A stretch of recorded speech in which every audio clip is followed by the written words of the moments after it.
واقعی بعض لوگوں کی روح بہت عظیم ہوتی ہے، سمندر کی طرح بے قرار ہوتی ہے۔ منزل مقصود اور کام سے ان کا عشق انہیں مصروف کر دیتا ہے، حتیٰ کہ وہ زندگی کے سخت لمحات میں بھی کام اور کوشش سے دستبردار نہیں ہوتے۔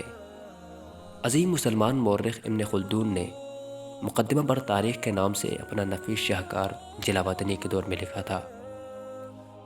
مشرق کے فلسفی خواجہ نصیر الدین طوسی کو اسماعیلیوں نے موت کے قلعے نامی ایک جیل میں قید کر دیا تھا۔